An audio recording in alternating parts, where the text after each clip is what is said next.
Click the link in the description below to receive our free Building Mental Muscle newsletter, and for a limited time, get these 10 classic best-selling Law of Attraction books for free. We hope you enjoy this presentation. If so, please click the like button and click the subscribe button below to receive notification when we release new recordings. Richard Hargraves presents The Law of Assumption by Neville Goddard. First published, 1951. This audio edition recorded 2023. Digitally narrated using the voice of Christopher Sage for buildingmentalmuscle.com. Copyright 2023 Iron Power Publishing. All rights reserved. The Law of Assumption by Neville Goddard. Radio talk station, KECA, Los Angeles, California. The great mystic, William Blake, wrote almost 200 years ago, "What seems to be, is, to those to whom it seems to be, and is productive of the most dreadful consequences to those to whom it seems to be." Now, at first, this mystical gem seems a bit involved, or at best to be a play on words, but it is nothing of the kind. Listen to it carefully. What seems to be, is, to those to whom it seems to be. That is certainly clear enough. It is a simple truth about the law of assumption, and a warning of the consequences of its misuse. The author of the Epistle to the Romans declared in the 14th chapter, "I know, and am persuaded by the Lord Jesus, that there is nothing unclean of itself, but to him that esteemeth anything to be unclean, to him it is unclean." We see by this that it is not superior insight but purblindness that reads into the greatness of men some littleness with which it chances to be familiar, for what seems to be, is, to those to whom it seems to be. Experiments recently conducted at two of our leading universities revealed this great truth about the law of assumption. They stated in their releases to the newspapers that after 2,000 experiments they came to the conclusion that what you see when you look at something depends not so much on what is there as on the assumption you make when you look. What you believe to be the real physical world is actually only an assumptive world. In other words, you would not define your husband in the same way that your mother would. Yet, you are both defining the same person. Your particular relationship to a thing influences your feelings with respect to that thing and makes you see in it an element which is not there. If your feeling in the matter is a self-element, it can be cast out. If it is a permanent distinction in the state considered, it cannot be cast out. The thing to do is to try. If you can change your opinion of another, then what you now believe of him cannot be absolutely true, but relatively true. Men believe in the reality of the external world because they do not know how to focus and condense their powers to penetrate its thin crust. Strangely enough, it is not difficult to penetrate this view of the senses. To remove the veil of the senses, we do not employ great effort. The objective world vanishes as we turn our attention from it. We have only to concentrate on the state desired to mentally see it. But to give reality to it so that it will become an objective fact, we must focus our attention upon the desired state until it has all the sensory vividness and feeling of reality.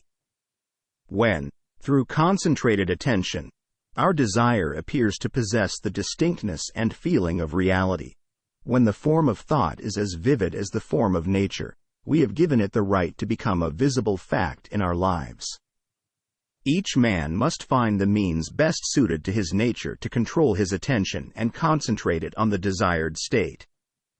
I find for myself the best state to be one of meditation, a relaxed state akin to sleep, but a state in which I am still consciously in control of my imagination and capable of fixing my attention on a mental object. If it is difficult to control the direction of your attention while in this state akin to sleep, you may find gazing fixedly into an object very helpful. Do not look at its surface, but rather into and beyond any plane object such as a wall, a carpet, or any object which possesses depth. Arrange it to return as little reflection as possible. Imagine, Then, that in this depth you are seeing and hearing what you want to see and hear until your attention is exclusively occupied by the imagined state. At the end of your meditation, when you awake from your controlled waking dream, you feel as though you had returned from a great distance. The visible world which you had shut out returns to consciousness and, by its very presence, informs you that you have been self-deceived into believing that the object of your contemplation was real. But if you remain faithful to your vision, this sustained mental attitude will give reality to your visions, and they will become visible concrete facts in your world. Define your highest ideal and concentrate your attention upon this ideal until you identify yourself with it. Assume the feeling of being it, the feeling that would be yours were you now embodying it in your world. This assumption, though now denied by your senses, if persisted in, will become a fact in your world. You will know when you have succeeded in fixing the desired state in consciousness simply by looking mentally at the people you know. This is a wonderful check on yourself, as your mental conversations are more revealing than your physical conversations are. If, in your mental conversations with others, you talk with them as you formerly did, then you have not changed your concept of self, for all changes of concepts of self result in a changed relationship to the world. Remember what was said earlier. What you see when you look at something depends not so much on what is there as on the assumption you make when you look. Therefore, the assumption of the wish fulfilled should make you see the world mentally as you would physically were your assumption a physical fact. The spiritual man speaks to the natural man through the language of desire. The key to progress in life and to the fulfillment of dreams lies in the ready obedience to the voice. Unhesitating obedience to its voice is an immediate assumption of the wish fulfilled. To desire a state is to have it. As Pascal said, "You would not have sought me had you not already found me." Man, by assuming the feeling of the wish fulfilled and then living and acting on this conviction, changes his future in harmony with his assumption. To change his future is the inalienable right of freedom-loving individuals. There would be no progress in the world were it not for the divine discontent in man which urges him on to higher and higher levels of consciousness. I have chosen this subject so close to the hearts of us all, changing your future, for my message next Sunday morning. I am to have the great joy of speaking for Dr. Bales while he is vacationing. The service will be held at 10:30 at the Fox Wilshire Theater on Wilshire Boulevard near La Cienega Boulevard. Since the right to change our future is our birthright as sons of God, let us accept its challenge and learn just how to do it. Again today, speaking of changing your future, I wish to stress the importance of a real transformation of self, not merely a slight alteration of circumstances which, in a matter of moments, will permit us to slip back into the old, dissatisfied man. In your meditation, allow others to see you as they would see you were this new concept of self a concrete fact. You always seem to others the embodiment of the ideal you inspire.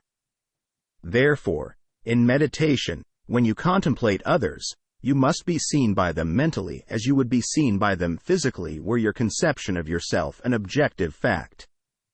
That is, in meditation, you imagine that they see you expressing this nobler man you desire to be.